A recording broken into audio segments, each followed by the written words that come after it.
I'm back, boys. Back.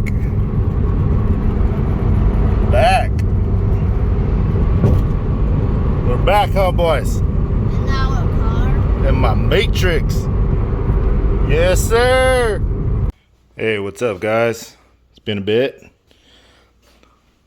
Thought I'd show you an update on the car. The new engine is in. Kind of cleaned everything up a little bit. Put the parts back on. I do have some stains on the valve cover. I tried wiping it down, but it might need to be just kind of sanded with some high grit sandpaper just to get those stains off. They're not seeming to come off, so I might try a couple other things before I do that. Just want to give that a nice cleanup so it doesn't look all nasty right there. But yeah, I've been driving the car for the last week and a half. Already got about almost 600 miles on here. Been running good. Like I said, I put the parts back on here last night, like the strut bar, the Yamaha coil pack cover, the Celica engine cover or whatever. And I think that was it. And then I have the oil cap right there I haven't put on. I just left that one on for now. But after like probably 200 miles, I did get a check engine light. Nothing really with the engine itself, the swap. It was P0171, which comes up for symptoms of a dirty air filter, dirty mass airflow sensor. So I took off the mass airflow sensor, cleaned it up with some CRC, mass airflow sensor cleaner, and then I have the Canon recharge kit, so I cleaned the air filter. So I cleaned those two things up, and probably about 100 miles later, it popped back up. So other symptoms it could be is what you call it, a vacuum leak, which is what I suspect. Aside from that, it could be dirty, a bad injector or dirty injectors, and then kind of going toward worst case scenario, it could be the fuel filter could be dirty, which I don't think it is, but that would entail taking off the rear seat and getting access to the fuel tank, because the fuel filter is in the gas tank itself. So that would be a step down the line if what I'm about to do does not solve it. So check the filter, and then worst case scenario, the fuel pump itself is going bad. But I suspect it is a vacuum leak. I checked the so before I don't even know why I put that back on. I should take this off. I saw some oil residue on the not the PCV hose outlet, but the other one in front of it. I saw some oil residue around there, which means that there's some leak right there for the some oil seeping out of there very, very lightly, but that means there's air coming out of there. So I did purchase some new PCV hoses. Let me actually take off the valve cover and I'll show you them, and then I'll show you the hoses. So it's 4 screws if you need to take this off. The original one is a bigger engine cover, but it's bolts the same way. It's just kind of like a half size one. But 3 bolts on the front right here, 3 screws, and then 1 back right here, 10 millimeters. Get those all off.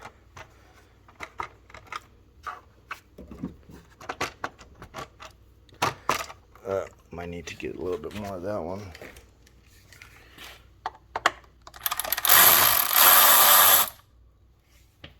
There we go.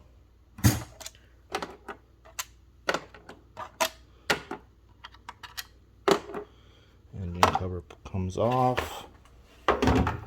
Alright, so you have this one right here, the second one back here, that's where your PCV valve is right here, and then this is the other one. I believe that's circulating air back into there, so it's like a breather.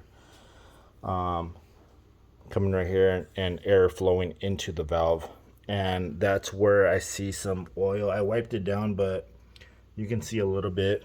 But I'm gonna take that off. All you need is some pliers for the clamps. So I got some of these Harbor Freight ones right here with the little 90-degree. Pinch that off, pull it off.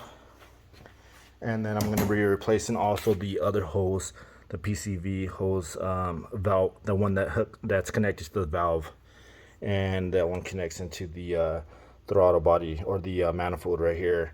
And that one's so the one that I'm changing, that I see the residue on the front right here, is like a dual hose. There's two hoses in one. It's one part number, and that one also connects from right here. And then I'm not sure what this is, a sensor or something. Not sure, guys. Maybe you guys can tell me. Do not know everything 100% about that, but it looks like some kind of solenoid sensor or something. But let me take that off. And but here's the one that connects to the PCV valve. That's the part number. And then here's the dual one. You can see it has that sleeve in the middle. So let me take those hoses off, and then we'll put the new ones on. That should get rid of my intermittent code that I'm getting. And I'm probably about 95% sure that it is these vacuum leaks. Oh, I also forgot to mention, if it doesn't so happen to be this one, upstream oxygen sensor would probably be my next route that I would check on. 30-40 bucks for that sensor, and then if that didn't work, then I'll go toward the gas tank. But let me get these hoses off. All right, it's off. You can't really tell, but I wiped it down yesterday. But yeah, that first one right here was the inlet was had some oil residue around. You can probably see it off right here. Let's see. There you go. Look at that big old crack right there. That's my vacuum leak right there. That'll definitely do it right there, guys. So actually no, I didn't replace that hose. I replaced my original hose with the one that connects to the PCV valve. It was cracked, and I actually got this one, used one from my friend Steve, and there was one that wasn't. Oh yeah, you can even see a hairline crack. Is that a crack? Yeah, it looks like a hairline crack right there. You see? So that one got me by, but I think that one was really the culprit. The other one, yeah, these hoses are pretty old. I'm pretty sure the one that was leaking a little bit of oil was the original one, and then this is just a used one that I replaced, which probably has tons of miles on it as well. So yeah, so the PCV valve one. Also forgot to mention that is a new PCV valve right there. So that wouldn't be I wouldn't suspect that. When I got the new engine, I got new PCV valve. Reused my Denso coil packs. They had about 10,000 miles on them. And I do have new spark plugs. So aside from that, regardless. But yeah, this hose has seen better days. And then that one just has a huge split. Let's see the other side. Okay, even that one right there, look at that.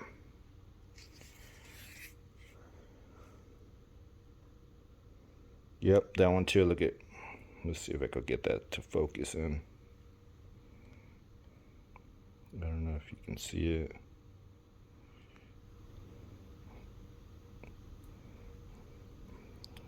Kind of hard to tell. Let's see. Yeah, you see that crack? So these hoses are toast. So I'm gonna throw on the new ones right now, and then that should solve my intermittent problem. It's intermittent, like I said. When you clear the code or unplug the battery and reset the computer takes about like anywhere from 35 miles to 55 miles to recirculate and do all its tests again. See if there's any trouble codes that pop up. If there's anything for sure that's setting it off, it will set it off in that time since it's intermittent. it's not coming on all the time. So since I cleared the code the other day, no, not yesterday, it was a couple days ago, I already driven like 150, 200 miles, and it hasn't came back on. It's really, I notice when I'm under load, and I'm going up a hill, like there's a big hill when I'm coming home, and I guess there's more, air needing to be fed, and pressure or whatever, and that's when it's tripping the computer. And again, here's the part numbers in case I didn't show both of them. This is the one that connects to the PCV valve itself, 122.6188.601. And the dual one, the dual hose, that's one part number, 122.6222.090. This one was about $35. Yeah, about $35. This one's about 70. There's no aftermarket company that makes them, and it's hard to kind of rig anything up because one side has a different size inlet and outlet. So as you can see, it's here, let me show you on the old one. You can see how big that one is, and the outlet right there, on both hoses. So there's no aftermarket company. You got to get the dealer part. You got to pay for it. Got to pay to play. All right, I got them on. Honestly, it's like 5 minutes to do that. You're pulling 4 clips, actually 5. 1, 2, 3, 4, 5. It's pretty hard to mess up the orientation of them, but if you take them off, just kind of lay them to the side the way they go, and leave the clips on the old ones till you're ready to put on the new ones, and then slide the clips on. But yeah, looks like we're pretty good now. They're on there, they fit perfect. Got that one on there, got that one on there. Actually might slide that clip down a little bit, and then there's this clip right here that kind of clips this cable to that. You just kind of push it and then just kind of snap it back on.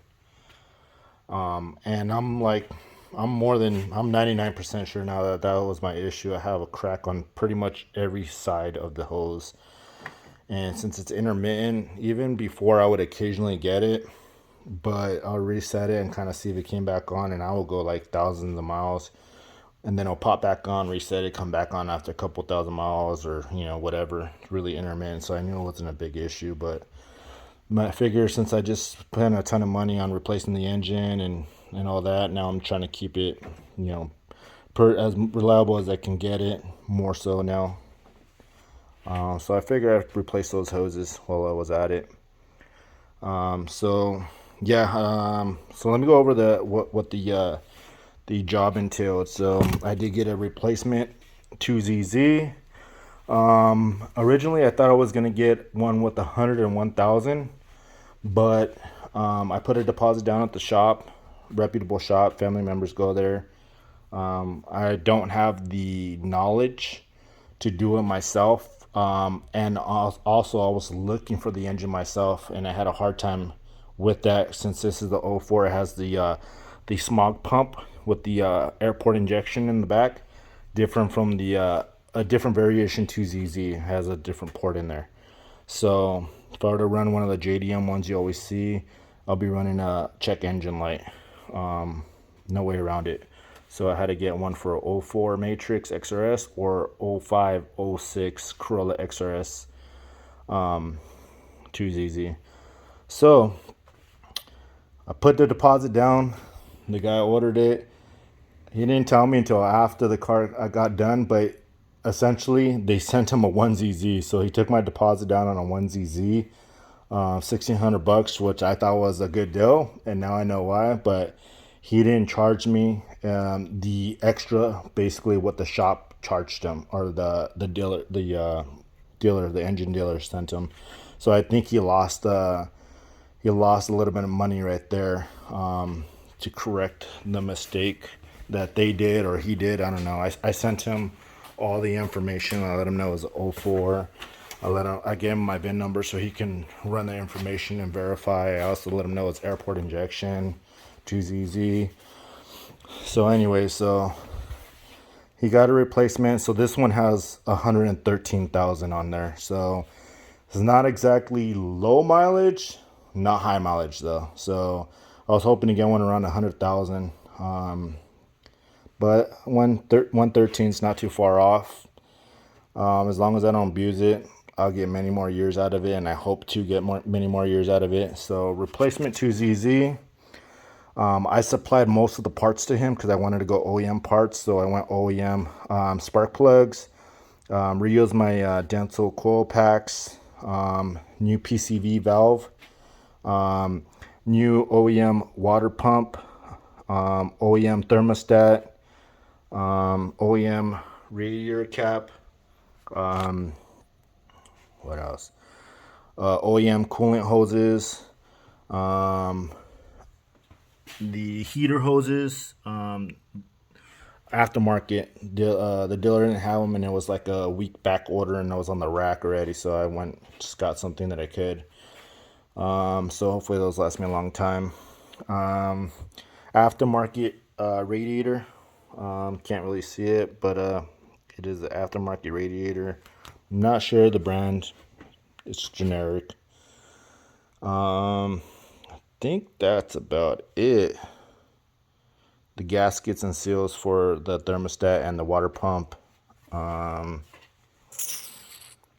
Oh, new clutch. While he was at it, he's like, it's pretty worn. I knew it was. I figured if I left it in there, I'll probably get another year. But he told me since it was out already, there's no extra work needed to just swap it out. So he didn't charge me anything extra for that. So that's cool. So basically, he ate the mistake on having to pay extra for the engine.